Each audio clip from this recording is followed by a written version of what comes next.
예, 오늘은 서기 2021년 단기로 4354년 10월 3일 바로 개천절입니다.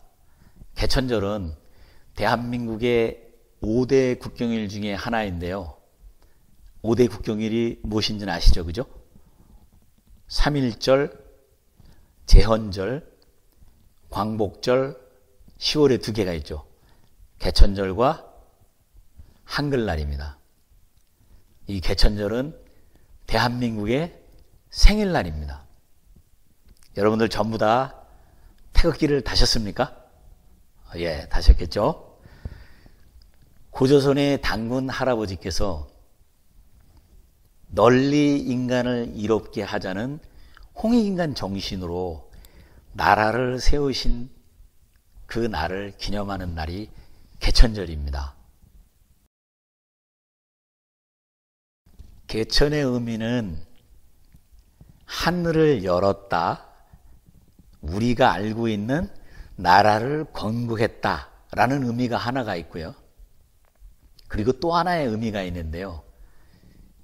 이 개천은 하늘을 열었다, 사람의 마음, 사람 안에 있는 하늘, 모든 사람 안에 있는 태양과 같이 밝고 환한 마음을 열었다라는 의미가 또 있습니다.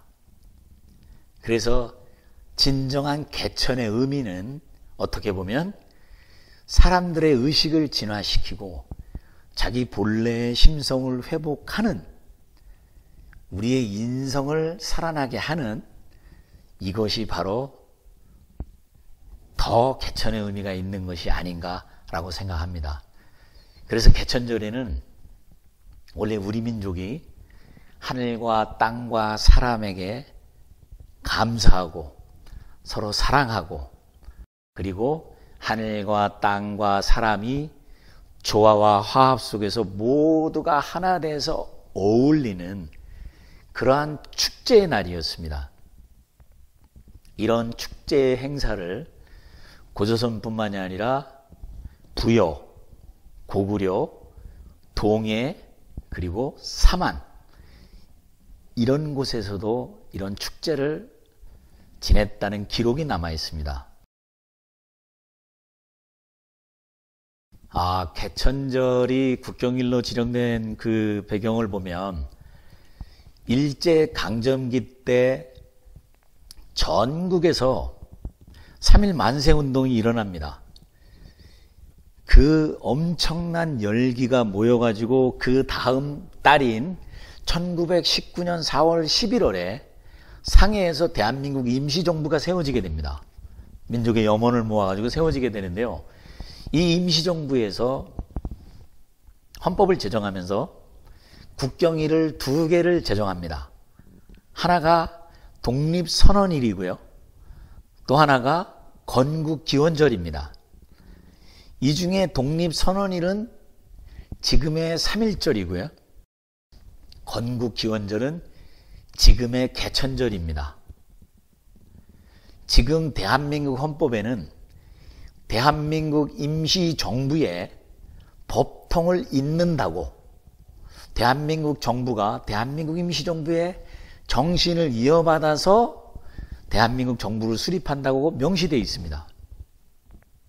그 정신을 이어받아 가지고 3.1절과 개천절이 대한민국에서도 국경일로 현재 지정이 되어 기념하고 있는 것입니다. 예, 단군하면 개인의 이름이 아니고 우리나라의 대한민국의 대통령이라는 호칭처럼 나라 통치자의 호칭입니다. 그리고 단군이 한 분이 아니고 47분이 계셨습니다. 제1대 단군은 여러분들이 잘 알고 계시는 단군 왕검이시고요. 그리고 제47대 단군은, 마지막 단군은 고열가 단군이십니다. 이렇게 1대 단군부터 47대 단군까지 2096년 동안 널리 인간을 이롭게 하라는 홍익인간 정신을 바탕으로 해서 이 국가를 운영해 오신 47분의 그 통치자들을 총칭하는 것이 단군이라는 호칭입니다.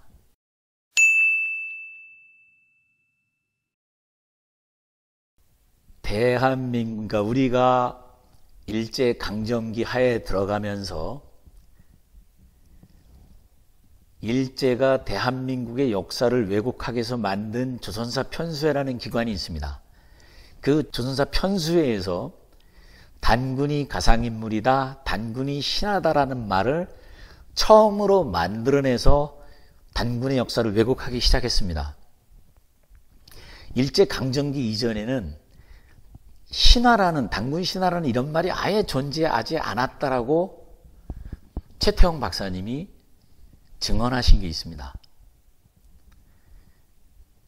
조선사 편수회에서 한민족을 하나로 모을 수 있는, 한민족의 구심이 되는 정신과 역사에 이 단군의 역사와 홍익인간 정신을 말살하기 위해서 단군을 신하로 만들어버린 겁니다. 그래서 웅족의 웅녀가 수행을 통해서 자신의 본성을 밝히고 인성을 회복했다라고 하는 것을 마치 곰이 사람으로 변한 것처럼 신화로 조작해갖고 왜곡해서 우리나라 역사를 신화로 만들려고 한 것이 일본의 역사 왜곡의 잔재입니다. 당신은 곰의 자손입니다. 기분이 좋으십니까? 별로 기분이 좋진 않으시죠, 그죠? 그리고 사람이 곰의 자손이라고 하는 순간에 이건 역사가 될 수가 없는 일이죠. 이렇게 우리 민족을 뿌리도 없고 근본도 없는 민족을 만들려고 일본이 왜곡한 그 잔재를 아직도 우리 나라의 많은 사람들이 회복하지 못하고 있는 것입니다. 2002년 초등학교 교과서, 2007년 고등학교 교과서 이후에는 단군이 역사로 분명하게 우리나라 교과서에 기록이 되어 있습니다. 널리 인간을 이롭게 하라는 홍익인간 정신으로 나라를 만드신 단군은 역사의 실존 인물입니다.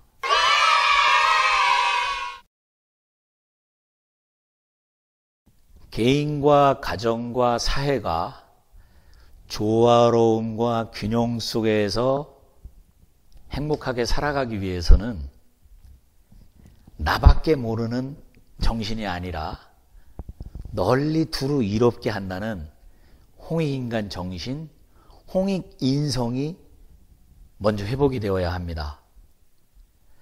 이런 인성이 회복된 사람은 어디에서 살아가든 균형과 조화로운 세상을 만들어낼 수 있습니다. 홍익인성이 없이 나만 잘 먹고 잘 산다는 사람이 소유와 지배, 명예와 권력, 그리고 돈을 탐하면서 차지하게 되면 그 개인도 불행해지고 그 사회도 전체가 불행해집니다. 수신제가 치국평천하라는 말이 있습니다. 이 세상이 개인에서부터 모든 사람까지 행복해지기 위해서 어떻게 해야 되는지를 설명해 놓은 글인데요. 수신이라는 것은 자신의 심신을 갈고 닦아서 자신의 가치를 발견하는 것을 말하고, 제가는 가정을 화목하게 돌보는 것을 말합니다. 그리고 치국은 나라를 안정하게 다스리는 것을 말하고, 마지막에 평천하는 인류와 지구가 건강하고 행복하게 평화롭게 공존하고 지속 가능하도록 만드는 것이라고 할 수 있습니다. 그런데 이렇게 수신, 제가, 치국, 평천하의 이 모든 길은 단 하나, 널리 인간을 이롭게 하라는 홍익인간 정신으로 쫙 관통이 되어져 있습니다. 그래서 홍익인간이 없는 홍익인성이 빠진 수신, 제가, 치국, 평천하는 아무런 도움이 안 됩니다. 우리 모두가 모두 홍익인성을 회복해가지고 모두가 행복한 세상을 만들었으면 좋겠습니다. 한국을 한국인보다 정말 사랑했던 25시의 작가 게오르그 슌브님께서 이렇게 말씀하셨습니다. 홍익인간이라는 단군의 통치 이념은 이 지구상에서 이 지구상에 존재했던 법률 중에서 가장 강력하고 완벽한 법률이다. 한민족이 나온 이 홍익인간 사상이 미래 21세기 태평양 시대를 주도할 세계의 지도사상이라고 얘기하셨습니다. 이 대한민국의 가치관 정신이 전 세상에 퍼지게 된다는 것입니다. 지금 전 세계가 대한민국의 한류 문화에 주목하고 있습니다. 열광하고 있습니다.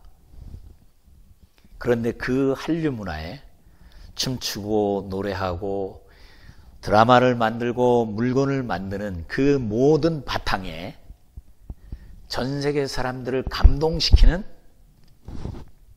그런 정신, 가치관이 바탕이 되어 있습니다. 그것이 바로 그 한류 문화의 중심에 있는 그 가치관이 바로 널리 인간을 이롭게 하라는 홍익인간 정신이라고 생각합니다. 하늘이 열린 날, 대한민국의 생일, 이 개천절에 홍익으로 모두 행복해지는 시간이 되었으면 좋겠습니다. 감사합니다.